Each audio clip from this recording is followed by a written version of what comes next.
મુકેશભાઈ, તમારો સવાલ છે કે કરું કરાવું ને અનુમોદનને સરખું લાભ છે તો કોઈ એક જણ ક્રિયા કરે છે અને બીજા એનું અનુમોદન કરે તો બંનેને સરખો લાભ મળે.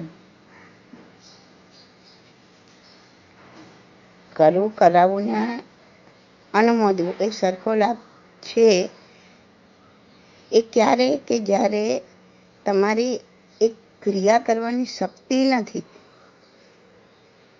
તમે ઈચ્છો છો કરવા માટે, ભાવ પણ છે, બધું છે, પણ તમારી શક્તિ નથી કરવાની, તો પછી તમે અનુમોદનાથી પણ લાભ મેળવો.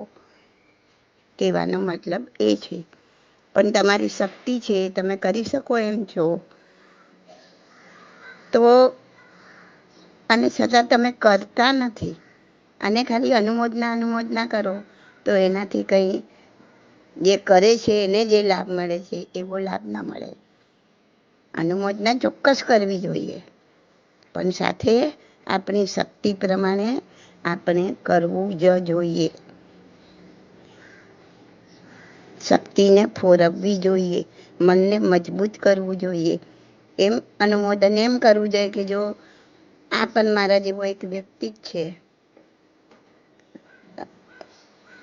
તો જો એ કરી શકે છે એનું મન મક્કમ કરીને, તો હું પણ કરી શકીશ, હું પણ કરું અને તમે કરો, તો એ તમારું અનુમોદન થયું કહેવાય અને તમે કર્યું કહેવાય.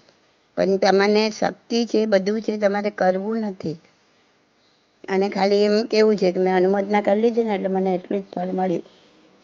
તો આ તો એવી વાત છે કે તમે ખાવો ને તો કંઈ નહીં, સુગંધ મેળવી લીધી ને એટલે તમારું પેટ ભરાઈ ગયું. ખાવાનું ના મળે તો કાંઈ નહીં, એટલે સૂંઘી લો એટલે તમારું પેટ ભરાઈ જશે ને.